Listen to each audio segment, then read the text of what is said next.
दोस्तों आज का जो क्लास होने वाला है ये है आनुवंशिकता एवं जैव विकास, इसका पार्ट नंबर 2।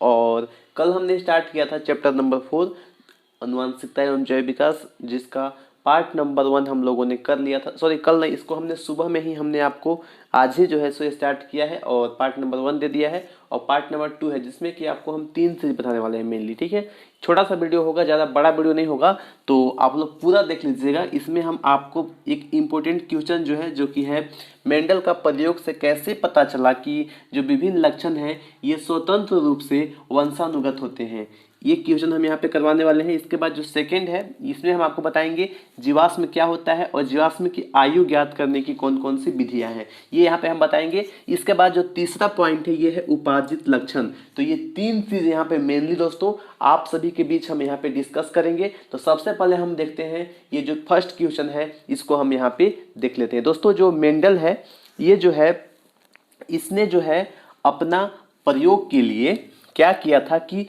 मटर का जो है पौधा लिया था। पूछता है किस पौधे पे मेंडल ने प्रयोग के लिए कौन से पौधे का जो है सो कौन से पौधे का उपयोग किया था, मतलब कौन सा पौधा अपने उपयोग में लाया था, तो मटर का पौधा। ठीक है, तो क्या किया था मेंडल ने जो है सो कुछ प्रयोग में मटर के पौधे के 2 जोड़ा, ठीक है, 2 जोड़ा का जो है अध्ययन किया था। मटर के पौधे के 2 जोड़ा जो है सो बीज का अध्ययन किया यहाँ पे, और इसमें 2 तरह का लिया था। ठीक है, 2 संस्करण था, उसमें 2 प्रकार के सीड्स का उसने संस्करण तैयार किया। संस्करण मतलब कि हाइब्रिड होता है। ठीक है, हाइब्रिड।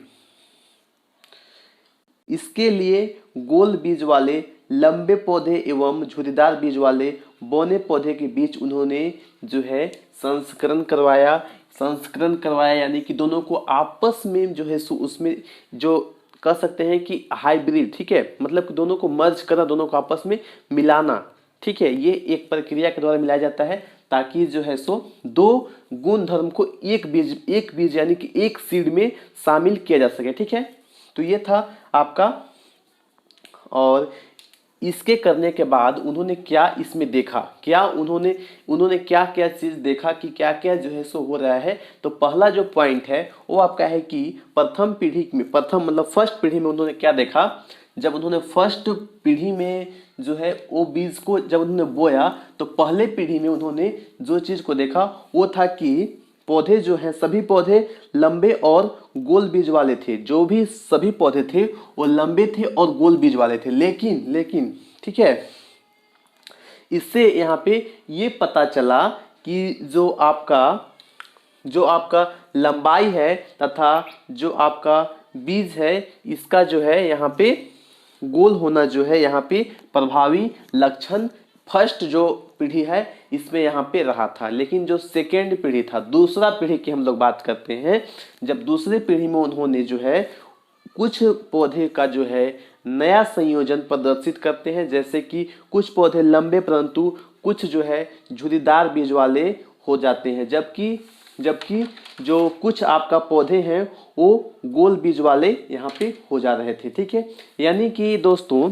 यहाँ पे जो पहला यहाँ पे पीढ़ी था और जो आपका सेकेंड पीढ़ी था, ठीक है, जो फर्स्ट पीढ़ी था और सेकेंड पीढ़ी था, ठीक है, दोनों दशाओं में यह निष्कर्ष निकलता है कि लंबाई, बौनापन, बीज का गोल होना या झुर्रीदार होना परस्पर स्वतंत्र लक्षण है। ये स्वतंत्रता पूर्वक वंशानुगत होते हैं। तो आपको यहाँ पे समझ में आ गया होगा कि क्या क्या डिफरेंसेस मिल रहा है। एक पीढ़ी में आपका जो है सो एक फर्स्ट सीड्स मतलब पहला सीड्स का गुण आ रहा था, तो सेकेंड पीढ़ी में दूसरे सीड्स का गुण देखने को मिला। ठीक है, तो यही है मेंडल का प्रयोग। अब बात करेंगे हम लोग जीवाश्म का और इसके आयु ज्ञात करने की विधि का। ठीक है दोस्तों, यहाँ पे ये बोर्ड यहाँ पे है ना, थोड़ा सा लाइट का प्रॉब्लम आ रहा है, इसीलिए इसको हम समझा दे रहे हैं सिर्फ और सिर्फ। और ये क्लास को जो है कंप्लीट करवाना आवश्यक है, क्योंकि हमको जो है 1 दिसंबर के बाद से मैथ्स भी स्टार्ट करना है और फिजिक्स भी स्टार्ट करना है। फिजिक्स लास्ट आपका बचेगा। तो फिजिक्स में 2 चैप्टर हमको पढ़ना है, तो फिजिक्स अच्छे से हम लोग पढ़ेंगे। ये चैप्टर्स उतना ज़्यादा इंपॉर्टेंट नहीं है, जो जो चीज़ इंपॉर्टेंट है वो आपको हम सिर्फ और सिर्फ बता दे रहे हैं। इसका नोट्स भी आपको मिल जाएगा, तो आप लोग टेंशन बिल्कुल भी मत लीजिएगा। आप लोग इसको जो है सो अच्छे से हम नोट्स देंगे, नोट्स सब लोग पढ़ लीजिएगा और इसको समाप्त करना आवश्यक है, इसीलिए इसको हम समझाते हुए आगे बढ़ रहे हैं। यहाँ पे हम लिखेंगे तो बहुत ज़्यादा टाइम यहाँ पे आपका बर्बाद होगा, और इसीलिए आपको हम समझा दे रहे हैं, ठीक है। देखिए, बात करेंगे जीवाश्म का। तो जीवाश्म क्या होता है, जब भूतकालीन जो आपका बड़े बड़े पेड़ पौधे हैं, ठीक है, और जो जंतुएं हैं उनके जो कठोर अंग हैं, ठीक है, उनके जो कठोर अंग, उनके कठोर भाग जो है वे क्या हो जाते हैं, पत्थरों के बीच में दब जाते हैं, ठीक है, पत्थरों के बीच में दब जाते हैं। और वे जो है सो दबे हुए, मतलब कि कभी ना कभी जो है सो बहुत समय पुराना दबा हुआ है, काफ़ी वर्षों से, लाखों वर्षों से दबा हुआ है, और आज हमको मिल रहा है, उच्च अवशेष हमको जो प्राप्त होते हैं वही क्या कहलाते हैं, वही आपका कहलाते हैं जीवाश्म। एक बार फिर से समझिए। देखिए, बहुत मतलब बड़े बड़े पेड़ पौधे के कुछ अंश, कुछ उसका भाग, या कोई वैसे जीव जो समाप्त हो चुके हैं, अभी वो जीव मौजूद नहीं है, उनका कुछ अवशेष हमको काफ़ी वर्षों के बाद, मान लीजिए अभी से बहुत साल पहले कोई ऐसा जीव है जो कि विलुप्त हो चुका है,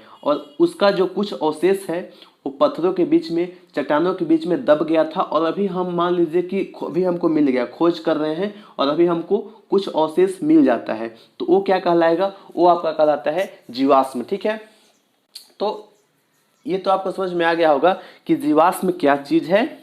लेकिन दोस्तों, इसका हमको कैसे पता चलेगा कि ये जो हमको जीवाश्म मिला है ये कितना पुराना है, ये जो है सो इसका आयु अभी क्या हो गया, क्या मतलब कि इसका आयु क्या है, कितना वर्ष पुराना है ये, ठीक है। ये ज्ञात करने के लिए कुछ विधियां होती हैं, तो यही है यहाँ पे जीवाश्म की आयु ज्ञात करने की विधियां। एक एक करके हम यहाँ पे आपको विधि हम यहाँ पे लिख देते हैं, ताकि ये चीज़ आपको इम्पोर्टेंट है, आपको पूछा जा सकता है। चलिए यहाँ पे हम नीचे में लिख देते हैं।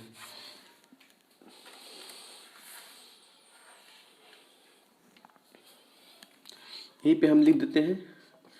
चलिए, पहला जो विधि था वो था आपका रेडियो सक्रिय घड़ी का, जो आपका रेडियो सक्रिय घड़ी का प्रयोग विधि से हम लोग यहाँ पे इसको निकालते हैं।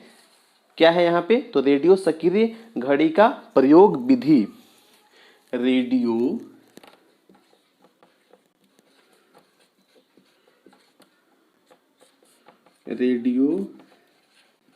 सक्रिय घड़ी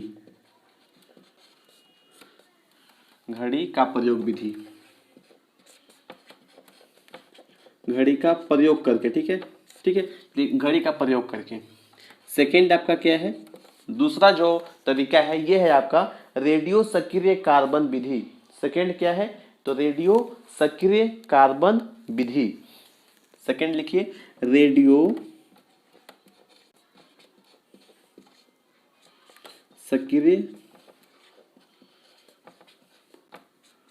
कार्बन विधि के द्वारा भी हमको ये मतलब इसका एज पता चल सकता है। एज ज्ञात करने की ये सभी विधियां हैं जीवाश्म का। तीसरा आपको लिखना है पोटेशियम आर्गन विधि। तीसरा क्या है आपका, तो तीसरा आपका है पोटेशियम आर्गन विधि। तीसरा आपको लिखना है पोटेशियम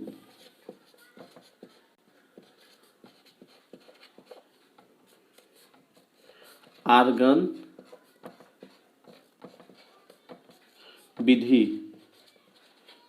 तो ये 3 विधि हो गया जो कि आपको यहाँ पे लिखना है। तो ये जो है जीवाश्म की आयु ज्ञात करने की विधियां यहाँ पे हमने लिख दिया है, आप लोग देख सकते हैं। पहला विधि था रेडियो सक्रिय घड़ी का प्रयोग करके, सेकेंड है रेडियो सक्रिय कार्बन विधि, थर्ड है पोटेशियम आर्गन विधि, ठीक है। तो ये 3 विधि है जिसके द्वारा हम लोग जो है सो जीवाश्म का आयु यानी कि इसका एज हम लोग ज्ञात कर सकते हैं, कितना पुराना है, कितना वर्ष पुराना है, ये हम लोग यहाँ से निकाल सकते हैं। अब आता है सबसे अंतिम यहाँ पे आज का जो पॉइंट है जो कि हम लोग देखने वाले हैं, उपार्जित लक्षण। तो यहाँ पे हम इरेज नहीं करते हैं, चलिए यहाँ पे हो जाएगा। उपार्जित लक्षण आपको हम यहीं पे बता दें।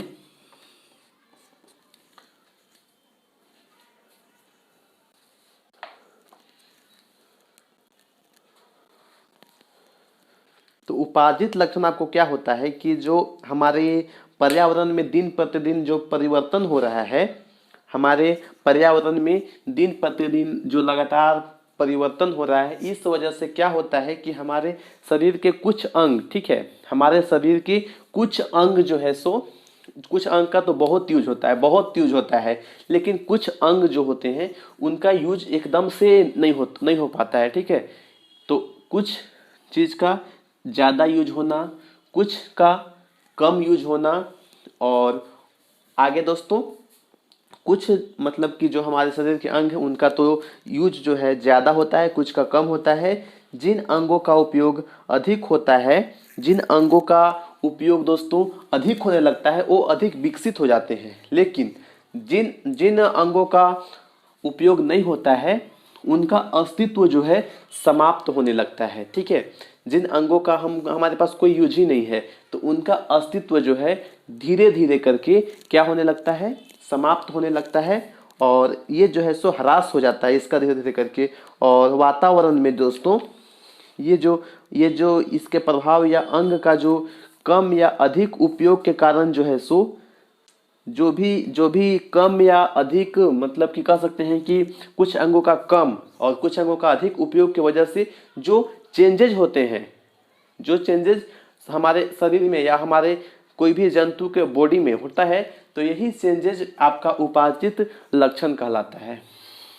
समझ में नहीं आया होगा, एक बार फिर से आपको हम अच्छे से समझा देते हैं पढ़ करके, ठीक है। देखिएगा, देखिए परिवर्तित वातावरण के कारण, वातावरण में परिवर्तन के वजह से, ठीक है, वातावरण में परिवर्तन के वजह से जीवों के अंगों का उपयोग ज़्यादा या कम, जीवों का जो आपका वातावरण में क्या हो रहा है कि वातावरण में जो भी मतलब चेंजेज हो रहा है, इस वजह से जीवों के अंगों का उपयोग ज़्यादा या कम होता है, ठीक है।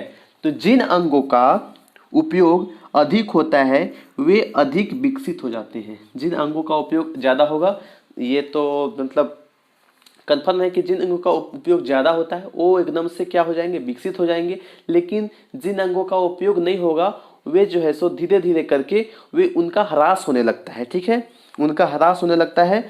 और वे जो है सो ये सब जो वातावरण में प्रभाव से जो अंगों का कम या फिर उसका जो है अधिक उपयोग के कारण जंतु के शरीर में जो चेंजेज हमको देखने को मिलता है उन्हें ही हम लोग क्या कहते हैं, उन्हें ही हम लोग कहते हैं उपार्जित लक्षण कहते हैं, ठीक है दोस्तों।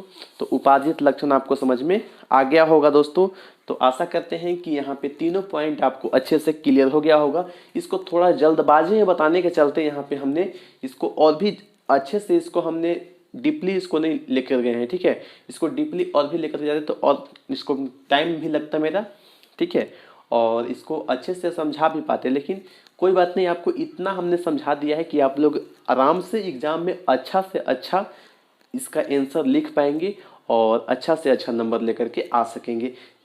आपके सहूलियत के लिए हम इसका जो नोट्स है वो आपको हम प्रोवाइड करेंगे इस वीडियो के डिस्क्रिप्शन बॉक्स में, क्योंकि इसमें थोड़ा सा यहाँ पे हमने नहीं लिखा है, यहाँ पे हमने अच्छे से लिख दिया होता तो आप लोग अच्छे से लिख लेते। फिर भी अगर आप लोग अच्छे से पूरा ऑडियो सुनिएगा, ठीक है, जो हम बोल रहे हैं वो सुनिएगा, वो ध्यान दीजिएगा, तो आप लोग आसानी से लिख पाइएगा कि उपार्जित लक्षण का क्या मतलब होता है, उपार्जित लक्षण क्या होता है। तो अगर हम चलिए एक बार हम आपको फिर से समझा देते हैं अपने भाषा में। देखिए दोस्तों, क्या होता है कि वातावरण में जैसे जैसे चेंजेज हो रहा है, अभी क्या हुआ था, लॉकडाउन हुआ था, ठीक है, लॉकडाउन हुआ था, तो ऐसे में हम लोग जो है सो घर पे बैठ गए थे। मान लीजिए ये तो 3 से 4 मंथ के लिए हुआ था, ठीक है। तो यहाँ पे हम लोग जो है सो एक तरह से कह सकते हैं घर पे बैठ गए थे, तो हमारे बहुत सारे अंग ऐसे भी थे जो कि काफ़ी रेस्ट इनको मिल गया, ठीक है, बहुत ज़्यादा रेस्ट मिल गया उनका। धीरे धीरे करके क्या हो रहा था, ऐसे में आप लोग देखिएगा कि बहुत सारे लोग 3 से 4 मंथ घर पे रहे, तो जो लोग कभी मोटा नहीं हुए थे उनका धीरे धीरे करके पेट निकलने लगा, वो थोड़ा उनका शरीर मतलब कि जो है सो थोड़ा थोड़ा मोटा होने लगे। ये सभी चेंजेज क्यों हो रहा है, क्यों हो रहा है, क्योंकि उनको रेस्ट मिल गया बहुत, 3 से 4 मंथ जिनको कभी रेस्ट नहीं मिलता था उनको रेस्ट मिल गया लॉकडाउन के वजह से। तो ऐसे में क्या हुआ कि कुछ अंग तो विकसित हो गए, जिनका यूज हुआ, जिनका यूज नहीं हुआ उन कुछ अंगों का ह्रास भी हुआ।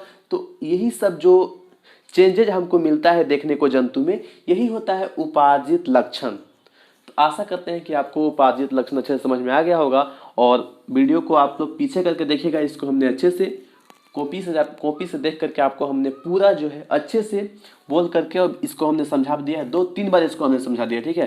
तो अब यहीं पे रखते हैं, वीडियो बहुत ज़्यादा लंबा हो जाएगा, और आशा करते हैं दोस्तों कि इसका कल एक और पार्ट हम देंगे, जिसमें कि हम जो है सो आपको कुछ इम्पोर्टेंट क्वेश्चंस भी दे देंगे, ताकि आपको जो है सो मतलब इस चैप्टर को पढ़ करके और इसका जो भी मतलब कि नोट्स बनाने में आसानी हो सके, और आपको एक पता चल सके कि इसमें क्या क्या चीज़ हमको पढ़ना है।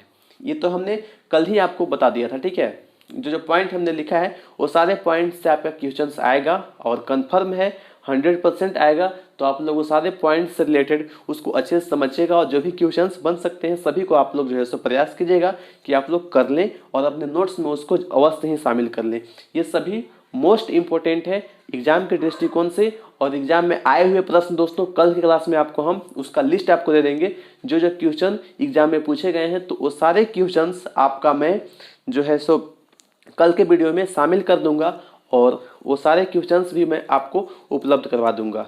तो आप लोग बने रहिए ऐसे ही हमारे यूट्यूब चैनल को सब्सक्राइब करके, और इस वीडियो को लाइक नहीं किए हैं तो लाइक कीजिएगा, शेयर कीजिएगा, और दोस्तों अपने दोस्तों के साथ में ज़्यादा से ज़्यादा शेयर कीजिए, ताकि और भी मैथ्स का क्लासेज हम आपके लिए लेकर के आ रहे हैं, और सोशल साइंस का कुछ चीज़, हिंदी वगैरह का बहुत सारे क्लासेज आपको देखने को मिलेगा 1 दिसंबर के बाद में। दोस्तों बने रहिए ऐसे ही हमारे यूट्यूब चैनल के साथ में। थैंक यू, फिर से मिलेंगे। जय हिंद, जय भारत, जय झारखंड।